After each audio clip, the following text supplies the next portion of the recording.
Here we go. Good afternoon and welcome to Praxis Peace Institute's Planetary Pause series. I'm Georgia Kelly, the director of Praxis, and today we are very fortunate to have with us a person I call a Renaissance man, Andrew Kimbrell. His topic is the Great Transformation into an Ecological Society. Andrew is a public interest attorney, author, and advocate for sustainable agriculture. He is the founder and executive director of the Center for Food Safety in Washington, D.C., where he is speaking to us today from Washington. And he's also the director of the International Center for Technology Assessment. He's the co-founder of Foundation Earth and the president of the board of Humane Farm Animal Care. He has served as policy director at the Foundation for Economic Trends for 8 years. And in 1994, he was named one of the 100 leading visionaries in the world by the Utne Reader. And as many of you know, we had Eric Utne on this program a couple of months ago. And in 2008, The Guardian in England named Kimbrell one of 50 people in the world most likely to save the Earth. Previously, he was a senior attorney and policy director of the Greenhouse Crisis Foundation, and he has initiated several successful legal cases, also gone after Monsanto a few times. And in 2007, a Supreme Court case that held that the Environmental Protection Agency was required to address global warming. He holds a graduate degree in psychology and is the author of The Masculine Mystique, as well as The Human Body Shop, The Cloning, Engineering, and Marketing of Life, which we'll talk about today. So as I said, he's a true Renaissance man. He's also an accomplished pianist who, as we were speaking earlier, gets up in the morning and plays Bach every morning. So welcome, Andrew. It's a delight to be with you. I'm sorry it's by Zoom that we couldn't all just be together, but it's certainly better than nothing, and I appreciate your inviting me. Thank you. Well, we will get together in person as soon You as bet. we're able to. You bet. That will happen. It will happen. We'll get past this. So the first question I want to ask you is based on the title that you chose for the program today. The Great Transformation 2 refers back to Karl Polanyi's seminal book, The Great Transformation, that referenced the major upheavals associated with the industrial age. And in your paper, Salmon Economics, which I've got right here, that you prepared for the E.F. Schumacher Center, you talk about fictitious commodities that Polanyi wrote about. And this seems to be a major component of any systemic change. So would you explain what fictitious commodities are and why they are called fictitious? Yeah, I think this is really, really critical for the new narrative that we really need if we're going to make this transition. And what Polanyi came up with was that the entire market system, the market industrial system, wasn't based on a series of premises. It was sort of based on a series of premisses. And leading among those, the fact that in order for the market system to work, everything had to be a commodity, as if it was produced and made for man and made for sale. Well, there's a problem with that. First of all, there's labor. Well, labor is actually us as humans, but we weren't produced and made for sale. Nature. Well, nature wasn't produced by us at all, right? And even money, to the extent that it's simply a means of exchange. It was never meant to be a commodity in and of itself. But for the capitalist system to work, it had to turn those non-commodities into a commodity. Labor, nature, and money. 3 fictitious commodities, because they're not commodities, but they had to be treated as such. And what Polanyi shows is that this created it actually was a very successful fiction. It created all the wealth that the industrial system began to create. But the problem was that all sorts of hell broke loose when these fictitious commodities started to come out. So for example, if you treated children as just labor, whatever you're going to pay them per hour, well, then society becomes outraged by the treatment of children. It becomes outraged when we destroy nature, rapaciously because of production. Money, tremendous deflation and inflation when it's treated as a commodity. So there's what he calls there's this double movement. One is by treating them as fictitious commodities, you create the great wealth, the extraordinary wealth and infrastructure of the industrial age. But the other movement is you have to put more and more buffers on these if they're not going to bring down the whole market capitalist system. So if you look, the Department of Labor was in 1917, right? Probably in reaction to maybe the Russian Revolution. And what do we have now? We've got minimum wage. We've got OSHA. We've got unemployment insurance. We've got Social Security. We've got Medicare. All these are buffers to keep us from treating human beings as mere commodities in the system, but to try and keep the system going. And then we've got the Clean Air Act, the Clean Water, this whole group of environmental regulations that I spent a lot of my time litigating on. That's trying to buffer the idea that we're still treating nature as a commodity. And we've got the FDIC, and we've got all these rules for financial exchange, and they're there to try and buffer that commodity. So he sees the entire bureaucracies of the late 19th and the 20th century as this huge buffer to try and protect the system from itself, try and protect it from the unintended consequences of treating these commodities that are fictitious as commodities. And you build up the entire modern technocratic state by doing that, right? So that's that double movement, right? The market in one way, but having to protect the market against itself. So of course, one irony immediately comes to thing, which is that here you have all these pro-market people who are trying to rip away all these regulations, but they're so ignorant of the history of market capitalism, they don't realize they're actually destroying the very system, because those regulations are put in place to protect the system. The New Deal was put into place, the Great Society, all the environmental, labor, all those regulations are there to protect the system. When you rip it down, then they become a threat to the system again.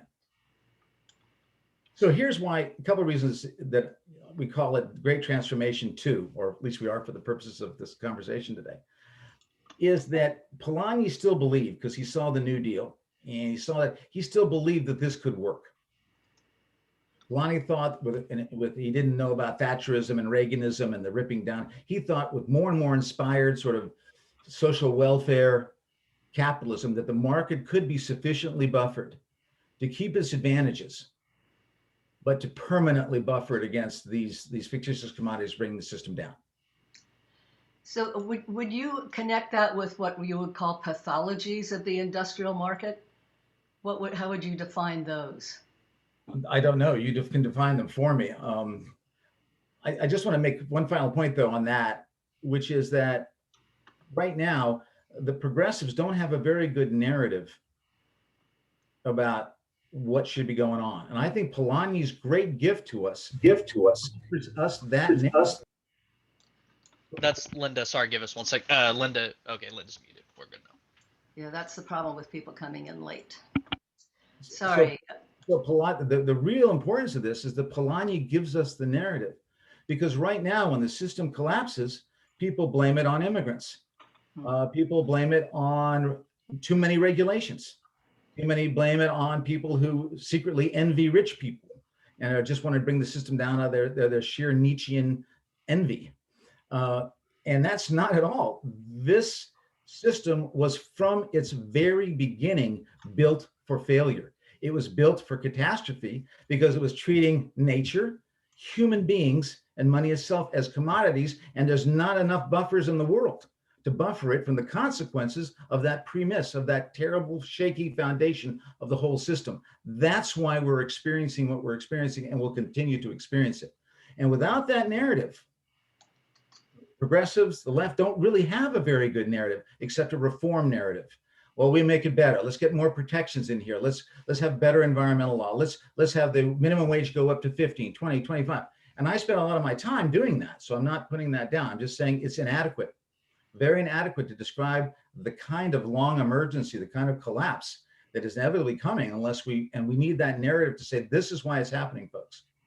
So that is why I find it so valuable, Polanyi, not simply as an interesting economist, post-Marxist economist, but because he provides us with a compelling narrative of why people are going to be seeing what they're seeing as far as the collapse of the system, having to do with technology replacing labor, having to do with the end of the age of extraction as we destroy the biochemistry of the planet, and the incredible casino that is now Wall Street from treating money as a commodity. And I give a whole lecture on that for you, Georgia and Sonoma, as you'll remember. Right. So, yeah. So that's to me the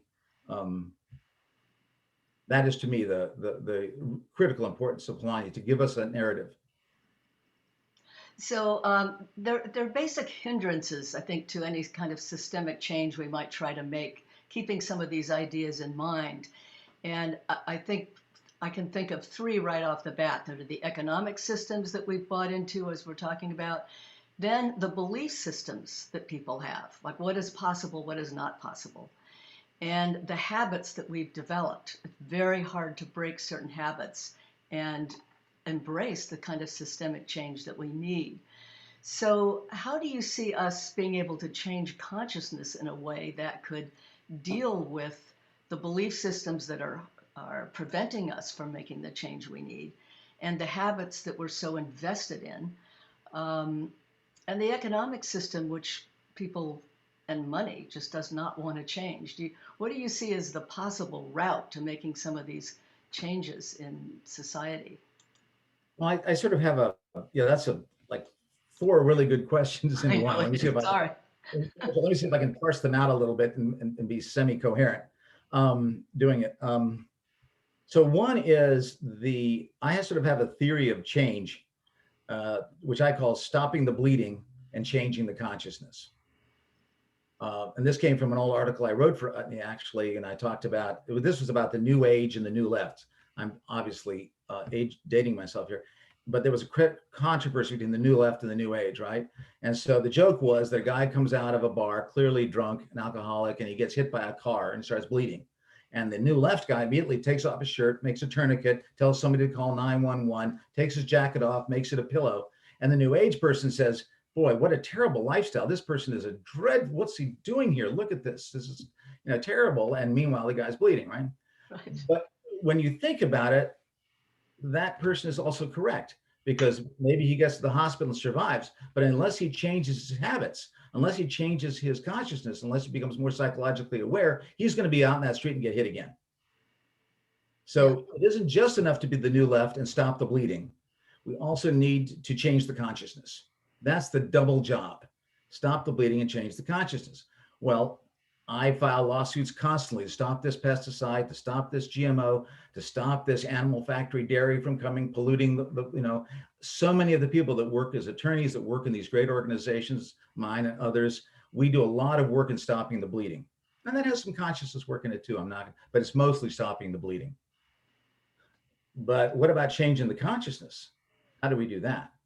I mean, many people that are on this call do that, and have written books and are very profoundly doing that. But in general, they don't usually get along. People will say, why are you writing all this stuff, Andy, about this and this and this, when you should be filing more lawsuits, stopping climate, whatever, crisis, whatever. And other people will say to me, why did you spend 7 years stopping genetically engineered hay when you could have been writing important books and articles, right? But they go together, right? Because unless we stop the bleeding, there's going to be nothing left to save to changing the consciousness. Yeah, I think that this. Unless we change the consciousness, there's never going to be enough of us to stop the bleeding.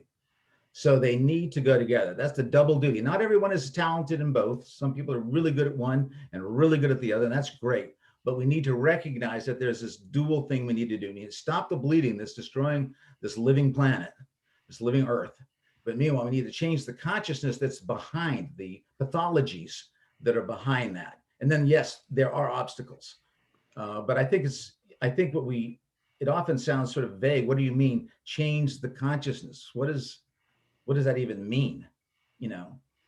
And what do you mean the pathologies? So I think that all of us are doing great, but I think we need to a little work together to figure out what some of those are. And I can throw a few out that I think are really critical.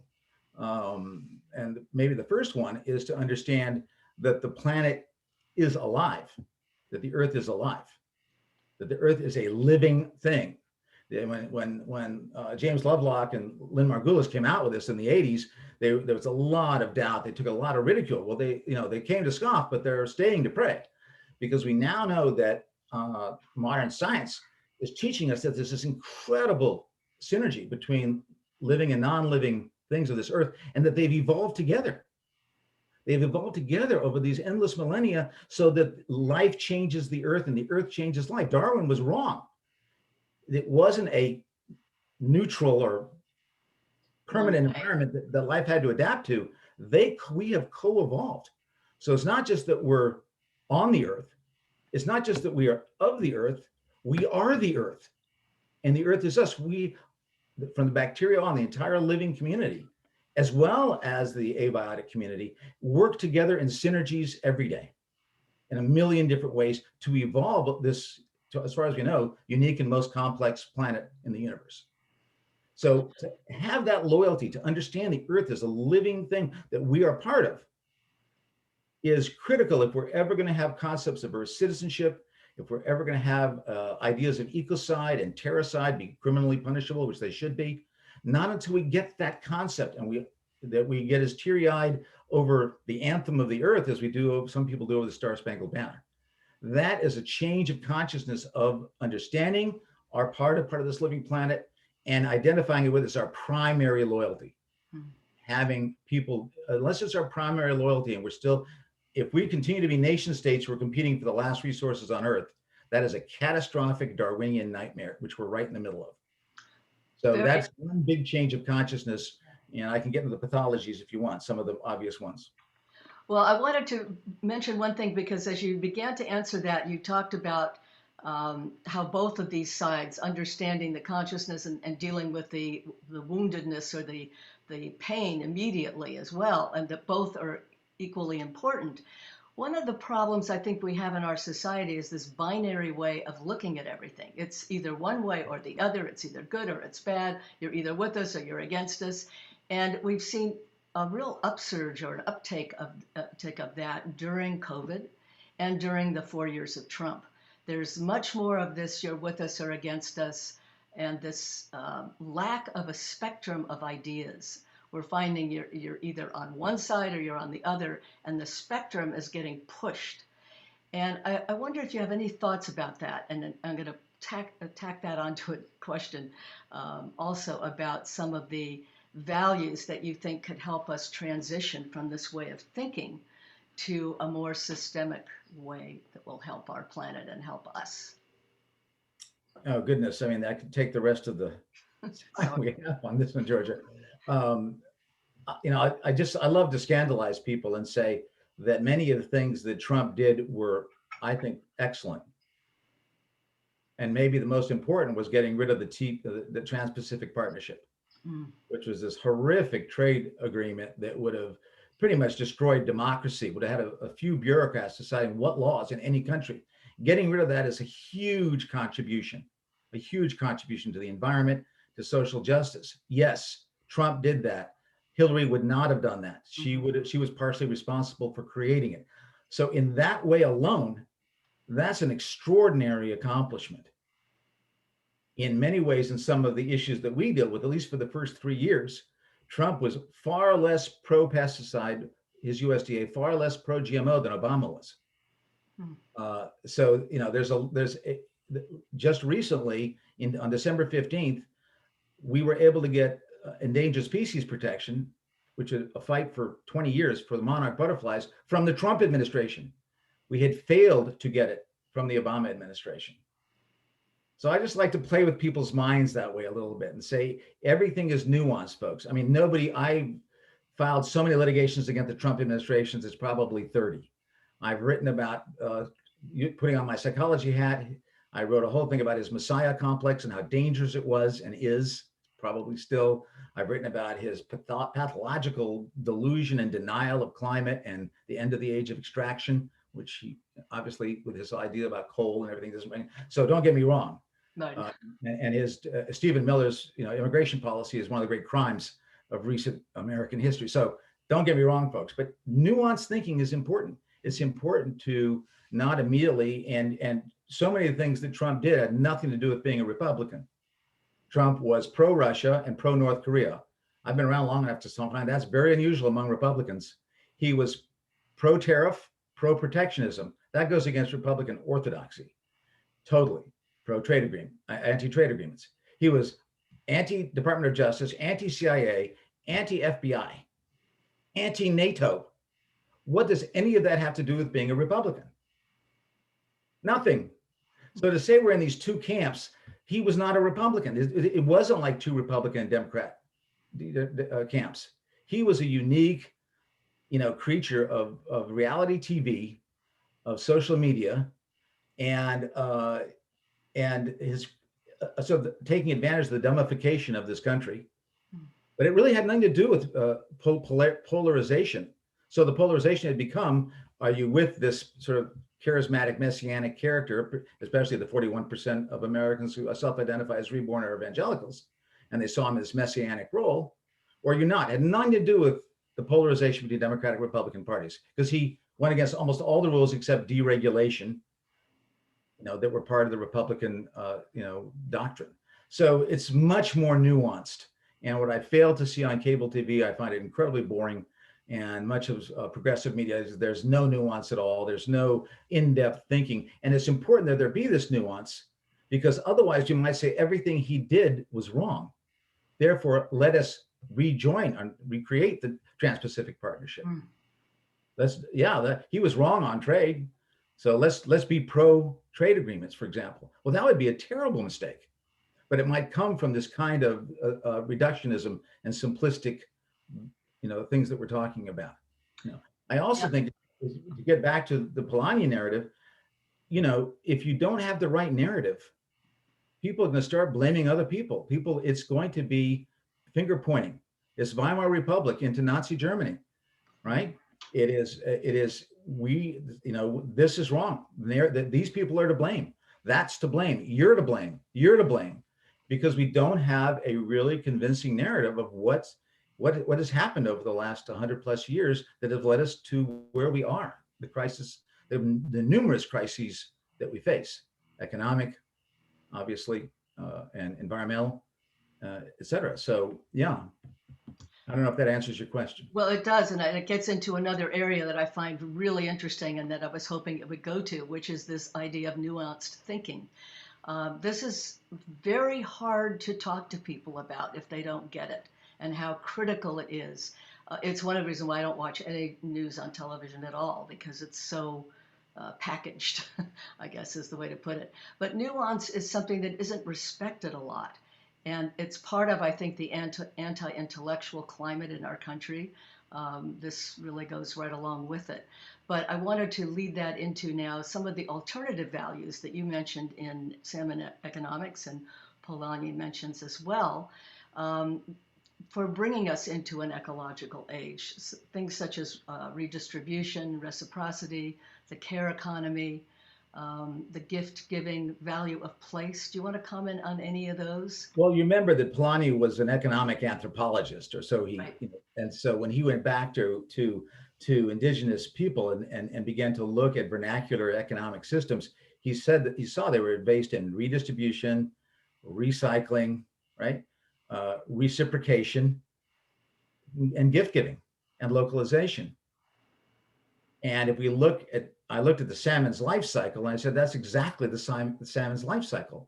They actually embodies all of those principles. So that was the basis of salmon economics, and the reason why salmon and Karl Polanyi actually unite in a sort of a wonderful way. I love salmon. I'm a fly fisherman. I'm devoted to Alaska, and I love wilderness fly fishing. So that's a total passion of mine. But anyway, but one thing I did want to go back to just a little bit, because we were talking about fictitious commodities and commodities altogether. And sometimes I think we forget how unbelievably immoral that is, how incredibly unethical that is. To look at somebody and say, you're a commodity, you're just worth to me your labor. To look at the natural world, this extraordinary miracle, either depending where you are in life, either a secular miracle or a sacred mystery, or both. And to see it as commodities, to actually, look at a forest, look at land, look at and see it, that is profoundly immoral and profoundly troubling. And so I did another piece for the Schumacher Society called Cold Evil. And it's a term I sort of use to describe what the greatest evils in this world are not created through fanaticism or greed or what you hear in your churches, lust and all those things. They listen, they create great suffering. I'm not putting that down. But it's the cold evil, the calculated evil, the idea of an ICBM, an intercontinental ballistic missile, that you could just push a button and 20 million people are dead. Well, try getting a knife and doing that. You'd never do it, right? it's this distancing. It's saying, hey, we're going to do structural adjustments to some country in South America because they can't pay back the loan we gave them for the useless nuclear plant we gave them. And now they're going to cut their health care. They're going to cut their education. They're going to cut the basic needs that people have. And so people die. The Institute for Policy Studies says 17,000 children die a year because of structural adjustment. What if you were killing 17,000 children a year? So I call it cold evil. It's this idea that you can be a pilot and at 20,000 feet drop ordnance that would destroy an entire village. But if you go down there and get to know those people, you would never be able to do it.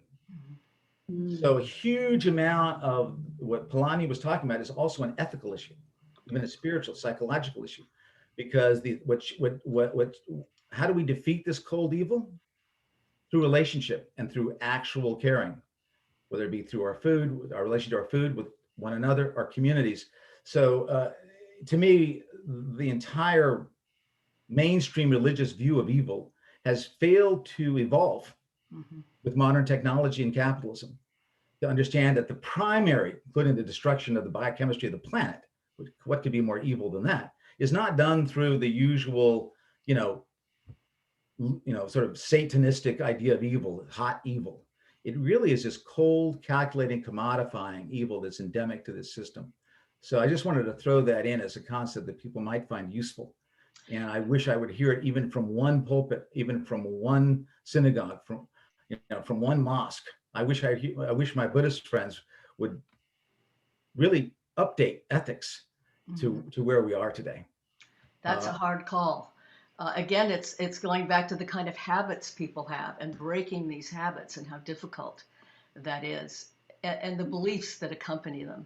And we're all complicit in it up to a point because we have to be through the system. But by going through community-supported agriculture, by supporting organic agriculture, by supporting local system, we can, each of us in our own way, say, I am not going to be a consumer, for example.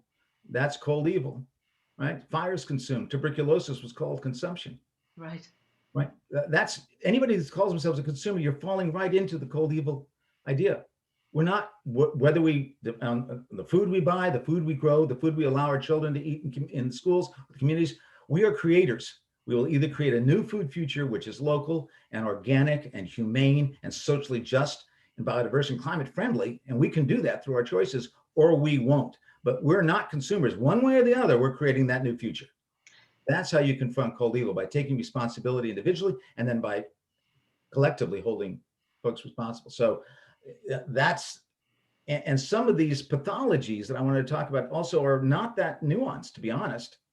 The idea that you can extract elements of nature faster than they can regenerate is not that hard a concept. That is the culture, the economics of extinction, right? Just logically, you cannot, if you extract nature more quickly than it can regenerate elements of nature, water, soil, fish, forests, right? If you extract them more quickly than they can regenerate, that is the recipe for death and for extinction. That is not that hard to understand. And yet I don't hear progressives saying that, at least not, I don't hear that narrative out there as much as it should be, certainly. And it's a real easy one. And it's even easy to have some fun with. For example, if more and more of the world wants tuna fish, the tuna fish don't know that. They don't know about supply and demand. They've never read Friedman, von Hayek. They don't know that. So they don't know, we got to reproduce quicker, folks, because people out there want tuna fish sandwiches. And there's a lot more of them, right? The idea that anything in nature is actually obeying supply and demand market economics, that's pathological, right? And that assumption is pathological. And it's not that nuanced. It's pretty obvious. The same is true in the idea that we can, so we're at the end of the age of extraction, but people need to understand when things are going to go bad, that's why things went bad, because we were in the grip of that pathology. That's the narrative they need to know, not because it was the immigrants taking more energy or whatever. The other one that's sort of fun to talk about from a lot of the work I've done in agriculture as well, but it's true of medicine, is this delusion that we can eradicate those aspects of nature that don't fit the industrial system, and that we can do that on a permanent basis. right? I call it the myth or the delusion of eradication. And that's the idea. If we have these huge industrial monocultures that encourage what we call weeds, insects, fungi, right, that we can use these chemicals to kill them forever. Or if you have bacteria you don't like, you can get rid of all the bad bacteria forever, right? Well, that's nature bats last, folks. There's going to be evolution. They are going to evolve resistance to that. So you're going to have weeds that resist all, we're already there with Roundup, weeds that resist every chemical we can throw at them. Fungi, we're already there. We're at peak fungicides, we're at peak herbicides, not yet at peak insecticides, but we will be. Peak meaning that there's none that are effective, right? And we know that's true of antibiotics. And so now our war against nature has become a war against ourselves because they've evolved defenses against every chemical we can throw at them. And now we're having a huge growth, and this will be talk about a pandemic of antibiotic resistant diseases, fungi infections. There will be no interventive strategy that's available because they've developed resistance to all of them, right? So that's another, you can't, so that's why probiotics is important. That's why ecological agriculture is important, because we need to come up with new ways, not based in eradication, that we can deal with these issues in a participatory rather than in a eradication extermination mindset. So they're just some, when we talk about changing the consciousness, these are just some examples, and I'm sure everybody on this call can come up with others that are pretty obvious pathologies, but again, in this sort of, frenzied media market, these very important narratives are not, in my view, are not out there enough. And it's our job, all of us that follow this, to do the best we can to get those narratives that we know and that everyone's working on out there, because without them, it's all trees and no forest. And I think people are totally confused about why things are happening, and can I eat any food, and what does it even mean to be, progressive or sustainable? It becomes very vague. One thing that's quite, I think, encouraging is the report that just came out from the United Nations Secretary General Antonio Guterres, who it's called Making Peace with Nature. And he said, quote, "For too long, we have been waging a senseless and suicidal war on nature. There is indeed no precedent for what we have to do. But if 2020 was a disaster, let 2021 be the year that humanity began making peace with nature and secured a fair, just, and sustainable future for everyone." I think this is very encouraging to hear this from someone in the United Nations, but also it brings me to ask you about the economic relationships that, and I'm almost through with my questions, but I wanted to bring this out. How do you see economics working if it's not the kind of market economy we're used to, or the trade agreements that we've been forced into? How do you see economics working in a way that fosters a sustainable relationship with the planet and ourselves? Well, I think there's, by the way, the IPBES report, which is that extraordinary report on, the biodiversity loss. If you read that report, it's very similar to what you just read, George. At the end of it, it says the only thing that's going to save us from this biodiversity disaster, this next great extinction, is transformation at every level of our society.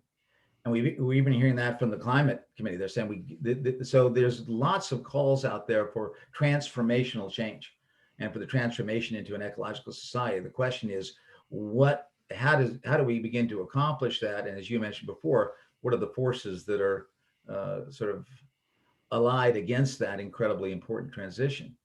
I think there's, if you look at economics, we need to transition from the age of extraction to the age of regeneration.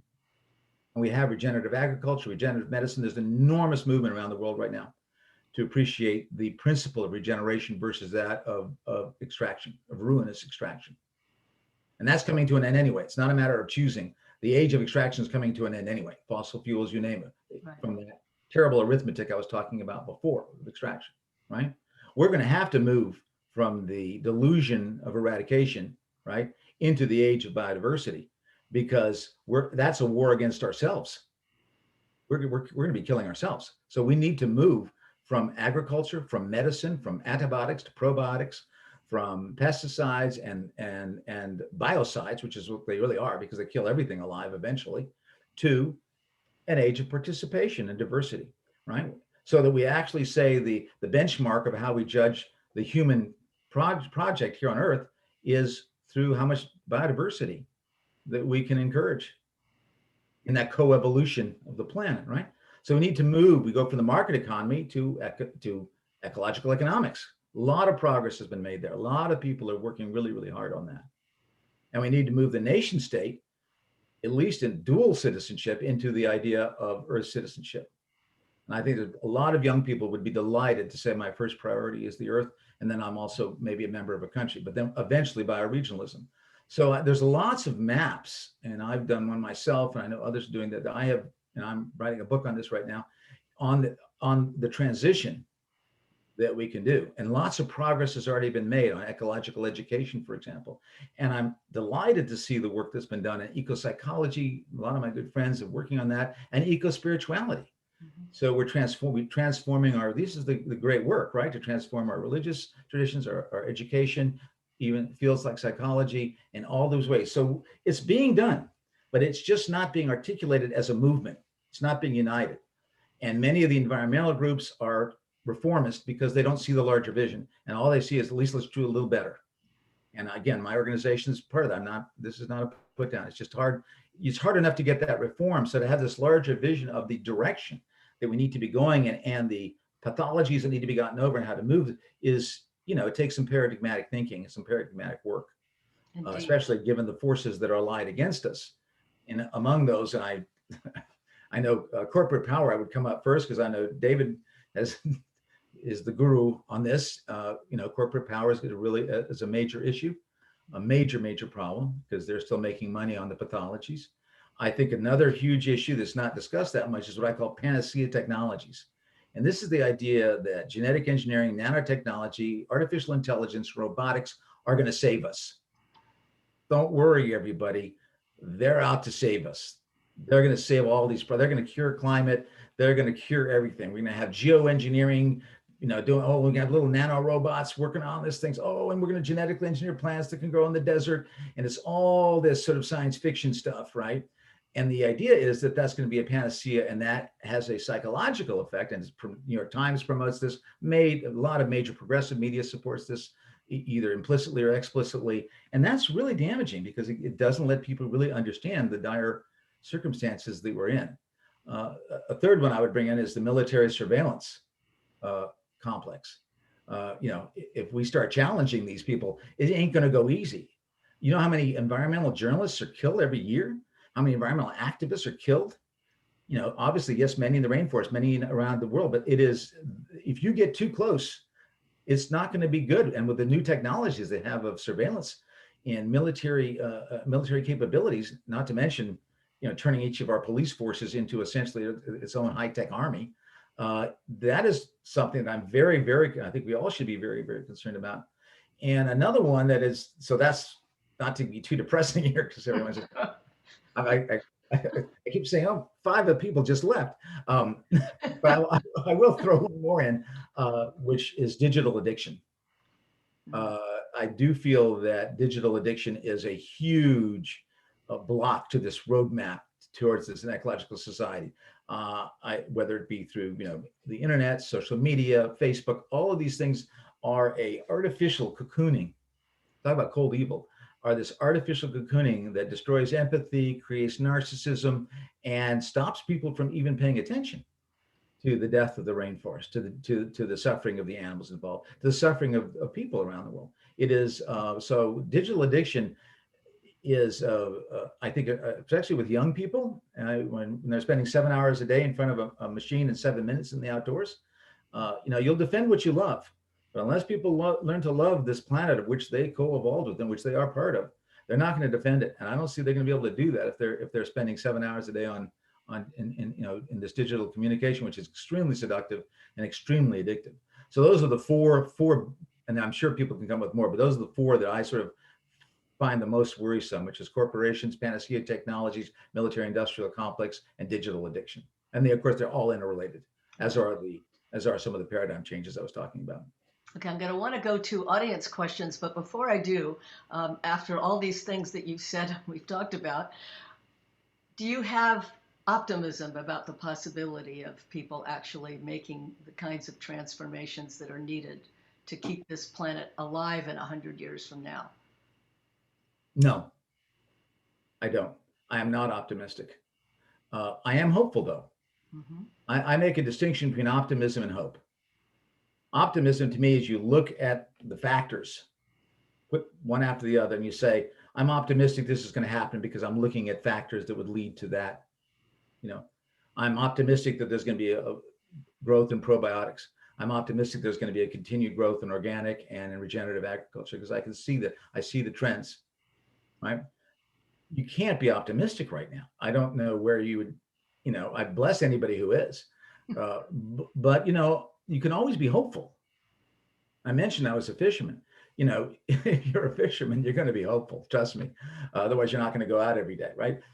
I did not predict the Berlin Wall was going to come down. I don't know if anybody on this thing did. If you did, please send me your prediction if you did it in writing, because I've never heard anybody that did. And I've spoken at universities, history departments, and if anybody raises their hand, I say, great, you just got to send it to me because then I'll stop saying nobody. I did not predict that. I did not predict Mandela would come out of prison and not only run South Africa, but start these reconciliation commissions. I did not know that. I had no idea in 1999, 2000 that we were going to grow something called the food movement in this country, and it was going to become a very strong force, and that the fastest growing segment in American agriculture was going to be organic, and that organic would lead to the first time in 50 years an increase in American farmers, and that the majority of those would be women. I did not predict that. So what gives me hope is, and I don't know what Gaia can do. I don't know what plan B's. You get rid of the plankton, but then zooplankton come in. It's amazing. This is an extraordinarily resourceful planet that we've co-evolved with, and so I'm hopeful that there's some plan B's there. And I'll end this with a little story about Arabidopsis. I don't know how many people here know anything about Arabidopsis, but it's this little weed that grows in, from the concrete, the sidewalk, and researchers use it a lot because it reproduces very quickly. And you can look this up, I promise. Researchers were using irradiation to create mutations in Arabidopsis. And every time they got 7 different mutations, size, number of leaves, color, it would revert back to its original form before they did anything. So they thought this must be a mistake. They repeated it several times. Every time after 7 generations of mutations, it reverted back to its original form. No explanation for it. They had other laboratories look at it. The same exact thing happened. They began to come up with theories of the dark genome, that there's behind the actual genome is a mysterious silent genome that comes in and protects the integrity of the plant against mutations. It's still something of an unsolved mystery, but things like that give me hope, give me reason that there's a lot we don't understand, and a lot of things that we can't predict can happen. Miracles can happen. So I'm hopeful, just not optimistic. I think that's very well put, Andy, and thank you so much for all your brilliance and your thoughts. I want to open this up now for questions from our audience if they're not too stunned at the moment. So when you're called on, you can unmute. Otherwise, please stay mute so we don't get background noise. Right off the bat, I see Fran and then Julie.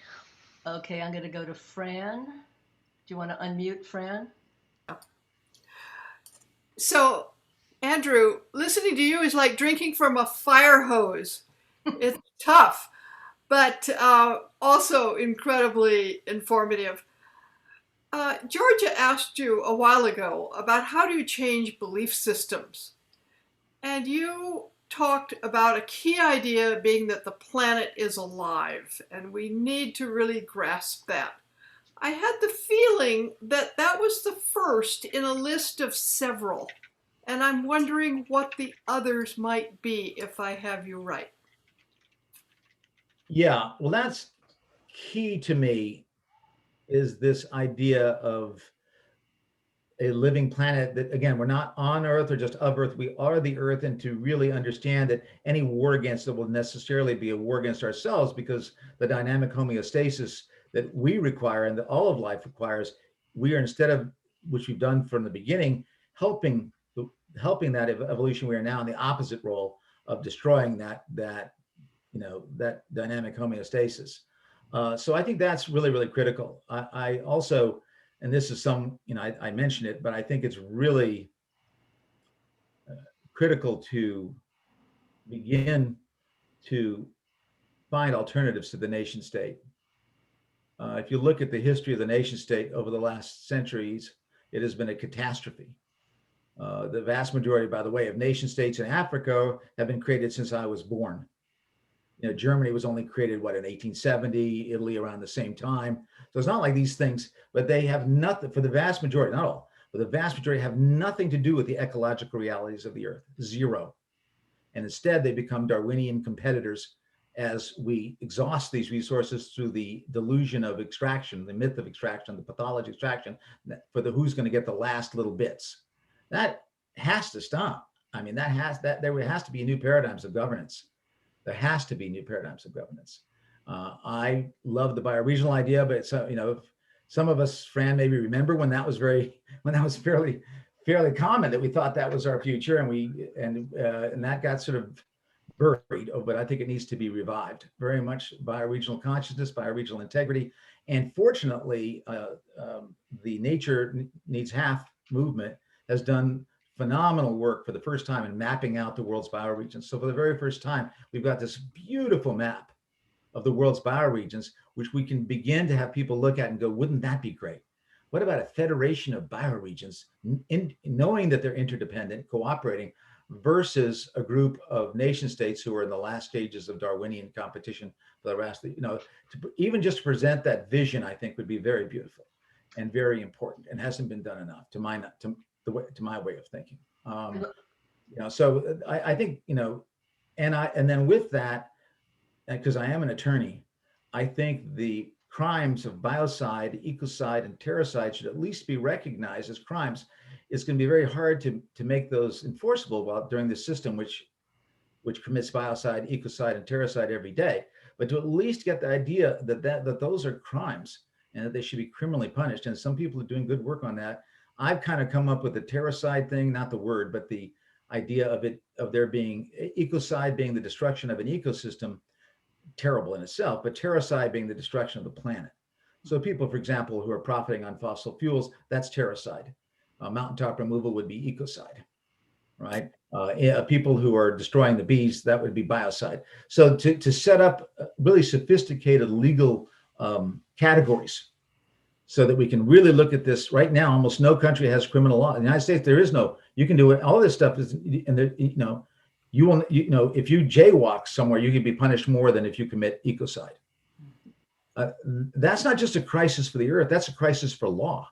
If you love the law and you believe there should be justice, how can you have a legal system that's not responsive to the greatest challenges that humanity faces? So it's not just a crisis for the earth, which it is, but as a lawyer and somebody who loves justice, it's a real crisis in the law because the law has become irrelevant to the most important things. So anyway, those are a few ideas, Fran.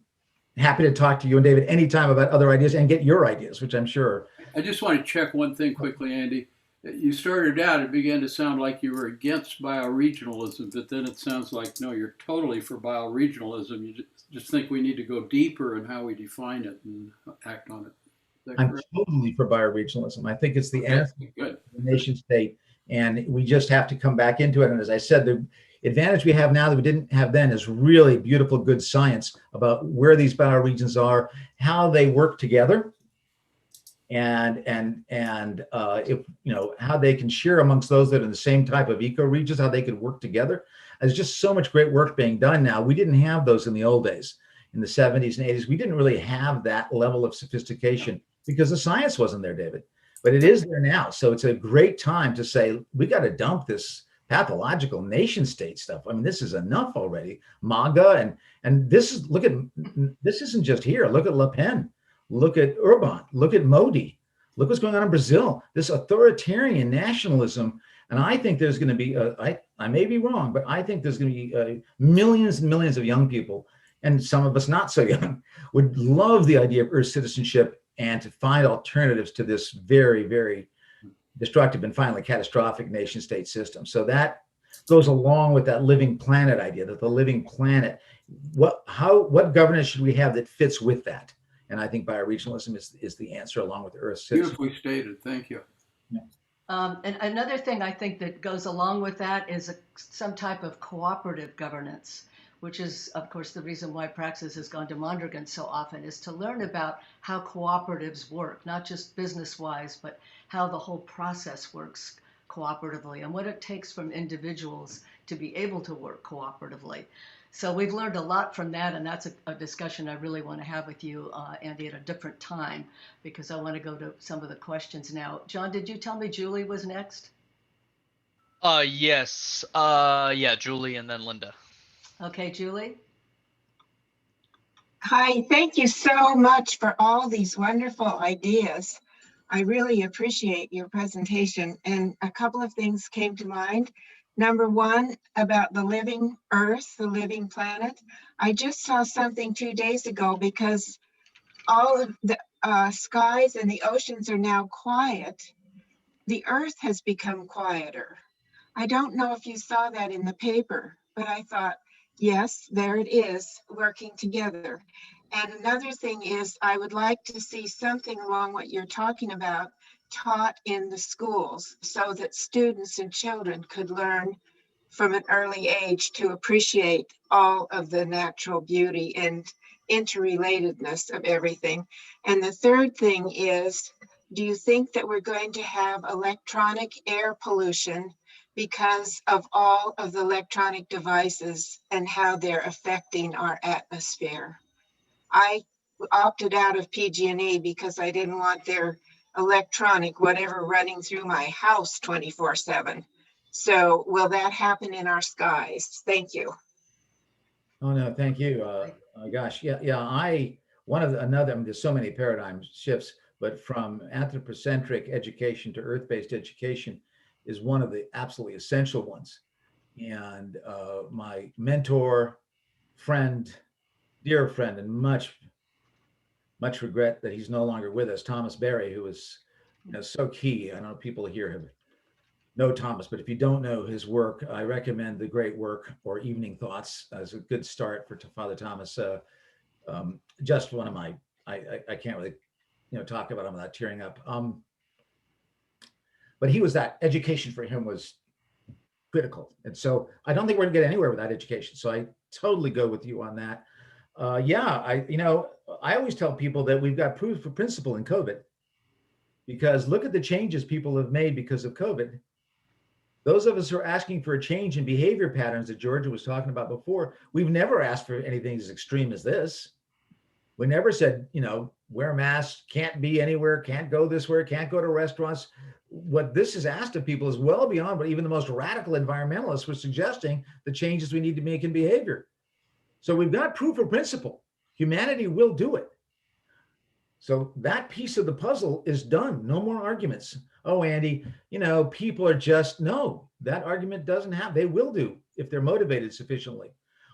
What clearly we have shown is that we have not impressed upon people the threat, because it's a longer term threat. I'm not blaming me or anyone else here, that we're facing with the destruction of this, sacred planet of ours, enough for them to be motivated to do that, while the fear of the virus has. But the fact that people will make changes if properly incentivized, that is no longer an argument. That is a fact. We've seen it, 80, 90% of the population. And if it weren't for crazy people like Trump and others, would be even more than that, right?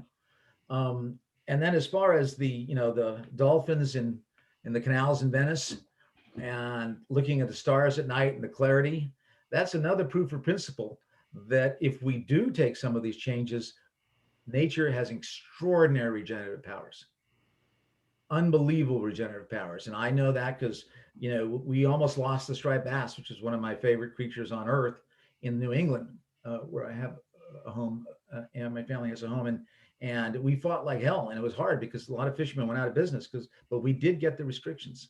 There was no commercial fishing for a decade, and they're back by the hundreds of thousands. That's what it takes sometimes. So Linda, you're next. Proof of principle. Yes, Andy, it's Rocky Stone. Thank you for being with us today. I'd like to use the vernacular of Polanyi, the satanic mill operator who symbolizes capitalism is at best just a fraction of the number of people who are in this nation and who are in the nations that make up the globe. How does such a small number of people, Andy, control the lifestyles of course, by using capitalism, but they control the entire earth, the health of people, and I mean, this you're going to laugh, but really, democracy is the thing that makes me most optimistic. Yeah, no, I'm not going to laugh at that. Yeah, no, I'm not going to laugh at that. I'm getting feedback here. Yeah, you're gonna need to mute. Rocky. Mute Rocky. There you go. Should be good now. Yeah, well, the enclosure movement, which is not much talked about, but it's really the birth of this system, right? So in medieval England, the common system had gone on for about 1,000 years, relatively, Pache Garrett Hardin, it was working very well because it was not an unlimited commons. Hardin poo-pooed the idea of commons because he posited an unlimited commons, and of course that doesn't work. But it works in a limited commons. It did for 1,000 years. But then, with the Reformation and others, people began to say, well, wait a minute, we're not really making any money on this. We're getting our 10% tithe, and they have their own common systems, but I'm not really making any progress. So wealth began to be associated to the Puritan ethic with your success and how divinely intended you were, for success. So they then began to kick people off the land, grow sheep, and the sheep devour people became the expression because they were able to make a huge amount of money on wool, and all those people were dispossessed, right? That's the enclosure movements and the enclosure laws for over almost 2 centuries in England. And they then used that money as the foundational capital to build those satanic mills. And the people had no choice because they were without jobs. And so they became the labor, the cheap labor for those satanic mills. And then that's how the system grew. And that enclosure has been repeated all around the world, where people's farmland is taken away to grow coffee, to grow sugar, to grow flowers for Europe and Ethiopia, you name it, to grow ethanol. They're kicked off the land by the hundreds of millions, and they go into the Bhopals of the world, to Mexico cities, to you name it, to Addis Ababa, flooding in, and they become the very cheap labor that's available for the industrial system to exploit. That has happened. That enclosure movement is how this whole system got built, and is happening even today. And so those people had no choice. But once they were kicked, if you're not food independent, which they were, then the only 2 ways you can get food is either try and make money to buy it, or to be given it to you. I guess you could steal it. I guess there's 3 ways. It leads to this horrifying poverty that we see today, because people, when you visit some of these indigenous areas, they're not poor. They have plenty of food. They have great traditions. I traveled all the way through Ethiopia just 5 years ago, and those people were happy. They weren't getting any money, but they didn't need money. So we think they're poor, but then when we enclose them off their lands, and they're making 5 cents an hour, suddenly they become, we've eliminated their poverty to a certain degree. That is, talk about cold evil. And so, yeah, a lot of the people, they took this over by the very, very powerful in creating the system through this extraordinary dispossession of land by the vast majority, and forcing them into the urban areas where they were forced into this system or die. Mm-hmm. And if you can see that just in your mind's eye right now, happening all over the world, Central America, South America, you name it. Even Stalin did it in Russia, right? How they had no choice. So that's my diagnosis of how it became so ubiquitous. And so, and then of course, treating people as commodities and not as human beings allowed the system to grow until they had to start putting the buffers in because they saw the revolution in Russia, and et cetera, et cetera. Democracy, of course, is critical to doing anything we're talking about, because without it, there's not going to be sufficient energy for change. So yes, litigation is important. Yes, getting the word out there. But the reason to have a narrative, the reason to get people behind something like Earth citizenship is to get a significant number of people thinking in this right narrative, because I'm so concerned about the authoritarian nationalism that is taking over the world now, because that's one narrative. How can we build our narrative about what really happens and what really needs to happen as to be a competitive narrative with that, so that people can vote for that, that people can understand that there is an alternative and not just Biden reformism or Sierra Club reformism. And God bless for whatever they can do. But we haven't, that's the job to do. I wish we had an international forum on globalization now, but 20 times the size, that was dealing with each of these paradigm shifts. Thinking about you, David and Fran, on this one. That would be a daydream for me, to be able to be part of that and to have really all the people in the world beginning to really develop this narrative and show that the transitions, and show how they're happening in all these areas, and how they're isolated now because people don't see the whole big picture. But if they did, they'd have tremendous synergy. People working on ecological education, working on sustainable organic regenerative agriculture, right? People that are working for eco-psychology, eco-spirituality, all of these areas working against pesticides. They wouldn't just see that, oh, I'm just working against pesticides. They would see this as part of this larger transition, this larger roadmap to ecological age, ecological society. We don't have that now, sadly. Before we get to the next question, I just wanted to bring up something that happened today that you may not have seen.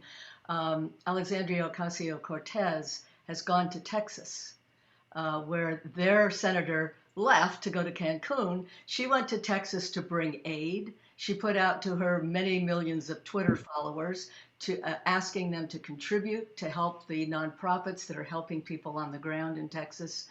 This, to me, is part of another story. A story of empathy, a story of help, and a story that I think will inspire a lot of people. So I just wanted to bring that up as a part of this story that we're talking about. I think she represents that in what she's done today. So I'm not sure. And the Green New Deal, Mhm. and it's got its flaws, God knows, but it's certainly an attempt, to really move paradigmatically in a certain way. So I think, and there's much in there that I think that we can use. And believe me, I'm not saying don't stop the bleeding. We're dealing mostly with consciousness today, but yeah, I've got 10 different litigations going on right now against corporations, mostly Bayer and Monsanto and Dow and DuPont, you name it. The agriculture stuff, we got big litigations going on right now, and we're not going to stopping the bleeding. I'm just saying we got to bring this other piece into the game here in a bigger way. At least that's what I'm suggesting we need to do. So I am not in any way. And by the way, I've been to Cancun. I think I'd rather be in Dallas, Texas than Cancun. What a resort nightmare that place is. I would never want to go there. Mm. I'm not sure now if John's next or Mike. John, can you tell me? Yeah, I'll go. I was just gonna ask, you offer a lot of countenance to nationalism in general. I was wondering, do you see that hand in hand with centralization, or because as a techie myself, I try to be wary of my willingness to fall into the panacea technology trap that you mentioned. So I was just wondering your thoughts on decentralization in general, and if you see that technology as a source of hope, or do you think that in general decentralized systems in societies are future, or do you see centralization as a problem? Just your thoughts on that. Yeah, another tremendously difficult question, but important one, I think. Yeah, I think the biggest myth that I deal with all the time is that technology is neutral. It's just how good the people are that are using it. And I think that's a really fatal thing to fall into. This brings up the 5G issue that Julie was bringing up earlier as well. So, one example that I like to use is nuclear power to explain this, right? So what do you need to build a nuclear power plant? Well, you need a huge amount of water, You need a huge amount of, not a huge, but an amount of uranium. You need a scientific elite to build it. You need a military elite to protect it. It's the largest capital investment you can make. So you need that whole capital system. You need a military elite to protect it from terrorism, et cetera. And it has to be a hugely centralized thing, because to make that much energy, you're not going to do it. You're not going to have a nuclear power plant for your neighborhood. So if you build your society full of nuclear power plants, you are going to have a society that has a military elite run by a scientific elite, right? That is massively extracting water, much more than it can be, that has dangerous uranium and dangerous uranium projects that have to be protected for hundreds of thousands of years. And it's going to be non-democratic. You're not going to be able to control how it's used, where the waste goes. That's not neutral, folks. That is not neutral. That is what I call a totalitarian technology. Can't be controlled democratically. We cannot take responsibility for it. Basic ethics, democratic ethics. I should be able to take responsibility in my society, and my society should be responsive to me. We can't take responsibility for the thing of a nuclear power plant, and we cannot. It will not be responsive to us. If I call my local power thing and say, I'm sorry, my house here, you can't use nuclear power for this house, they'll start laughing at me or just hang up. So technology is never neutral. It always represents human power. The question is that appropriate or not, looking at our relationship to the rest of the Earth community and to the Earth itself? Never neutral, never neutral. And so if you at least ask those questions, and can you have democratic technologies? Yes, perhaps solar, if it's used correctly, could be that. It could be individually, I know there's environmental issues, but I'm just speaking more generally. Solar technology can be used in as individual home and neighborhoods and communities. It doesn't require all of that water. It doesn't require a military elite, does not require a scientific elite, does not require mass centralization. It can be decentralized. So the technology is legislation. Technology is legislation. The technologies we choose will create the kind of society we live in. It's often ignored. Jacques Ellul got it right. E.F. Schumacher got it right. Ted Rozak got it right. Technology is, Langdon Winter got it right. As a matter of fact, he doesn't remember it, but he was the first one to say to me, technology is legislation. And so it's a really good way to think about technology. Doesn't mean I have the final judgment on, computer technology. My own view is that computers offer me a lot of advantages. They offer me a lot of research ease and convenience, but I have little doubt that the corporations get a lot more out of that technology than I do. I have little doubt that they're doing, and that the military surveillance complex is getting a lot more value than I am, because my memory is fading and Google has become my memory. That's convenient. I'm not going to say it isn't, but I would give that up in a second to take that power away from them. So that's where I generally put it.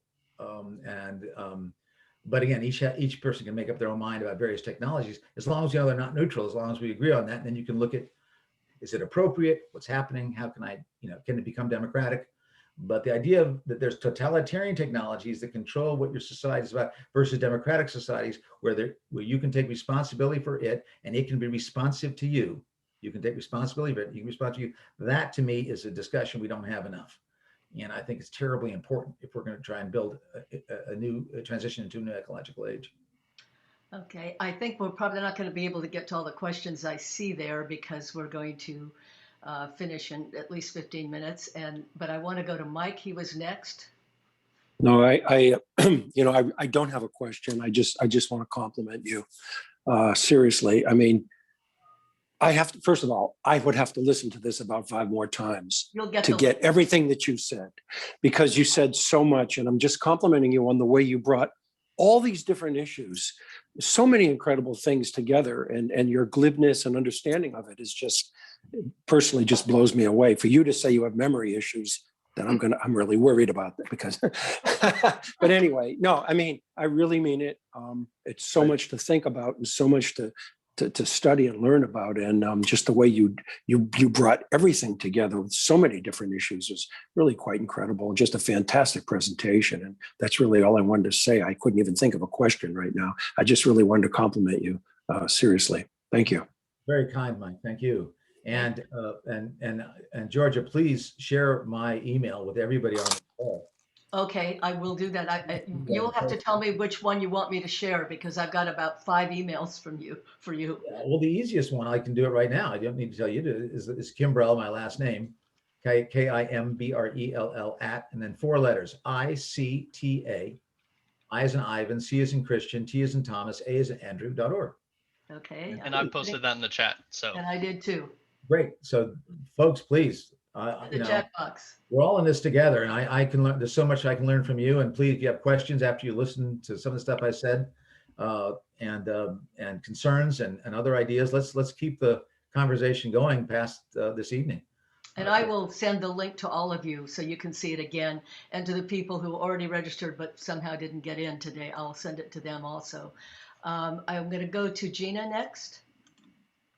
And then I think that may be the last one. Oh, okay. Well, this is good because I'll end, and then I have a very different sort of question from some of the conversation today, but I just wanted your take, Andrew, maybe Georgia, even your take on what do you all think about Bill Gates now deciding to take on the climate change cause, and he's been on the making the talk show circuit because he's got a book coming out. Is he genuine? What do you think? Oh Lord, Georgia, you want to? No, you're going to do it. Yeah, I just like, yeah. What?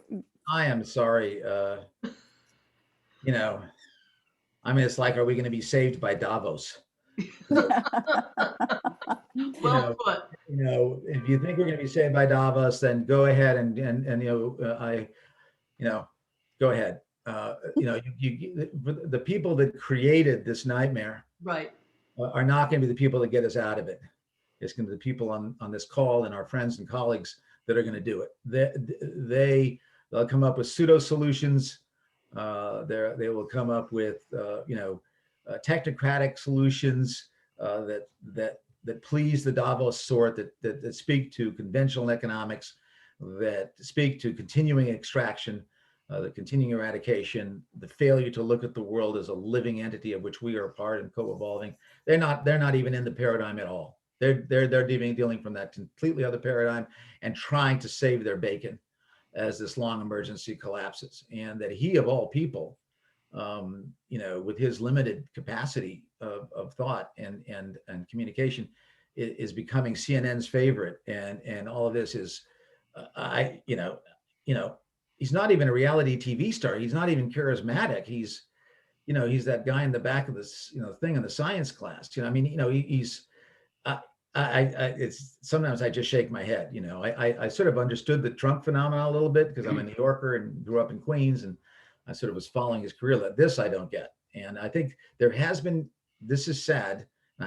We can't end on this. We have to end on something different. We'll go to something else before we end. We'll go to one more question before we end. I have seen, well, let's get one more question, because I have seen polls that are very discouraging where people assume that people of great wealth are smarter. Right. No more. They actually do. They make a direct connection between billionaires and their smarts or their capacity to solve problems. Big problems in the world. So that is a prejudice, which is incredibly destructive. Well, I'm concerned about what I'm really asked that question in the sense of what do you think? I mean, like, where's the harm? I mean, stopping. I'm worried about harm being caused by, look what Bill Gates has to say. Yeah, well, Bill Gates may say the answer is nuclear power around the whole world. He does.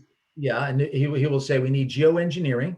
That was the other worry. Putting iron in the oceans, taking these shields into the stratosphere, into the ionosphere, into the magnetosphere, where 5G is already polluting with all their satellites. There's over 400 satellites up there already polluting that area. They will look to gee-whiz panacea technology solutions. That's what they do. That's what he made his billions on, is technology. There are 2 great technologies which I do support. I should say this. There are, along with getting rid of fossil fuels and finding green alternatives, there are 2 technologies. I don't want people think here I'm anti-technology. There are 2 technologies I do support. They're very complex and we really don't understand them entirely. But one is soil. soil, sequesters carbon like nothing else, and we have great new ways of working with soil to bioremediate it. Even the USDA is into it. There's an extraordinary amount of carbon that can be sequestered in our soil. And the other is even more mysterious, and it's called trees, reforestation. If we double the canopy of forest and we bioremediate even the kind of soil we had 100 years ago, we would get rid of a huge amount of sequester of that carbon. You don't need geoengineering. You don't need nuclear power plants around the world. You don't need these satellites, deflecting the sun up in the stratosphere. You don't need those. But that's where he's going to go. Trust me. So is that harmful? You bet it's harmful, to my mind. I don't want nuclear power plants all around the world. I don't want geoengineering. I want the real technology, soil and forestation, that fit with what it means to be a responsible citizen of a living planet. And I don't think he's anywhere close to that. Yeah, those were exactly my worries, Andy. All right, I'll get off my soapbox now. Gina, Geoengineering and nuclear. You just got my, he may be a shadow figure for me. I have to look at this psychologically now that I was so vehement, but yeah. Well, one of the climate scientists that we've had at some of our events, Mark Jacobson at Stanford, has been very vocal about opposing nuclear power as any kind of a solution to the climate crisis. And he's one of the most respected scientists, so I think he has, a lot of people's ear. But people like Bill Gates, and I'm sure maybe, what's the guy's, Tesla guy, all of them probably see geoengineering and actually being able to live on another planet as a solution. Yeah. So, no, I just did a debate a couple of years ago with Francis Fukuyama. I know people know who he is. Oh, God, yes. Yeah, and at the end of it, he says, he said, your problem, you're a very bright guy, Andrew said, but your problem is you lack imagination. He said that to you? Oh, yeah. And he said, just the reverse. He said, you lack imagination. Don't you realize that these Mars things and NASA is the future? We are going to be able to colonize other planets. We're still stuck on Earth, and we're not going to have carbon bodies at that point, Kimbrell. We are going to have silicon bodies, and we're going to be able to download our brains into those silicon bodies, and death will be, And I said, clearly, you have an issue with death, and I know it's, I feel like, but we haven't even cured the common cold yet. So I think that what you're suggesting probably is more for psychological analysis than reality. And maybe that's something you want to look into because, it's, hey, Denial of Death, Ernst Becker, I can give you some books and we can talk about it, but right now this is fantasy. But they did was suggesting that. Absolutely. Yeah. And I also want to point out that the climate crisis, and let's not ever call it climate change. That's a Republican term that Luntz came up with for the George W. Bush administration to try and stop alarm. They found that it caused much less alarm if you said climate change than greenhouse. I wrote a whole big article on this. You can read. But the climate crisis is a horrifying symptom, like cancer, of the extraction, of that extraction pathology, right? As if you could build an entire society on fossil fuels, and that would go on forever. What kind of magical thinking is that? And you build an entire infrastructure on that. That's crazy. That's pathological, right? So, but it's a symptom of that, as is the whole extraction model, right? Whether it be, as I said, soil. So it's a symptom, and I think one of the problems is it's a potentially fatal symptom. But by solely focusing on climate crisis, as if that was the problem, as if that was really what's the only. Otherwise, we're fine. No. It's just one symptom of that entire group of pathologies that we talked about, from extraction to eradication to the nation state, all of those pathologies that lead to this, right? Because we want to be energy secure as a country, nothing to do with the earth. What are you talking? All those pathologies come together, and so instead they say we're going to be fine if we can just deal with the climate crisis. So that's another danger of Gina of the, right, picking the wrong people to try and solve this problem, the people that create the problem. Now, I think since we're pretty much at the end of time, what I'd like you to do is maybe end on a note that you feel really good about, Andrew. Maybe something. Sure. Yeah. So this is, my brother, Mark, older brother, Mark, was a dear friend as well as a brother, and he's very ill right now. But he was always a wonderful, quite a skeptic. You know, when you'd say good morning to Mark, he'd say, well, that's a hypothesis, you realize. But you get the idea, I think. Yeah, so, but there's something that Monsanto's first genetically engineered product was something called bovine growth hormone. I don't know if people remember that. And since I'd worked on a dairy farm for 4 summers and I was a teenager, I felt particularly bad about what it was doing to cows. It was like steroids for cows, and it was just terrible, devastating impacts, laminitis, horrifying impacts on the cows. And so I litigated against it in the late 1980s, early 90s when it was first introduced. And after a couple of early procedural victories, I lost the lawsuit. The court let that product go on the market. And fortunately, it was forbidden in Canada. And then many, many years later, we were able to get it labeled, and that destroyed the product. But it was still, so I was very unhappy, very sad. And I called my brother pretty despondent. And I said, Mark, it's just terrible. I lost that case and I feel terrible. How many thousands of cows? And he said, Andy, it sounds like you really wanted to be successful. And I said, yeah. He said, you really, really want to be successful? And I said, yeah. He said, that's not your job. He said, it's not your job to be successful. It's your job to be faithful. Your job is to be faithful to what you see needs to be done, to do the best you can to diagnose what needs to be done, to follow your ethical, psychological, and spiritual way, and do the best you can. The rest is way above your pay scale. And that is why I, as you may have guessed from this conversation, I am not burned out at all. I've won some, I've lost some. I said, I'm not optimistic, but I'm hopeful, because as long as you're saying what you came to say, and whatever you're doing is faithful to that, don't worry about the success. Will we ever have, we get to an ecological society? That's above my pay scale. But I can say, if we can be faithful, get the message out with urgency and passion, sure, but not the wrong kind of, oh my God, that wrong kind of, hectic kind of thing I see sometimes in our movement. Be faithful, and be at peace. Well put, Andrew. Thank you so much. This has been brilliant today. Yeah. Lots to think about. I have to say, Pleasure. please, may I just say, this was the best Zoom that I've been on. Just fantastic. And I want to thank you. I'm just mirroring what my brother said before. Thank you. Oh, my pleasure. And And we please, do these every week, Andy, so that really means something.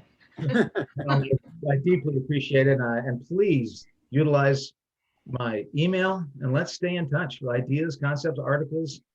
And, I love, we're colleagues, comrades, all of us together in this. And so let's irrigate. Together. This is Thank big you, work. Andy. This is great work, right? We all got to be in this together, right? And have been, many of us, for a very long time. Indeed. And thank you, Georgia, for such lucid questions. Thank you, Katie. Well, it's been 7 years since I've heard you, Mr. Kimbrell, and I will tell you that you have not only never diminished in my mind, but you have excelled at this point. Thank you so much. Well, thank you, everyone. And Georgia, thank you. You've been my muse now for many years, encouraging me to do conversations like that. And they're always so brilliant in your own right. I deeply appreciate it.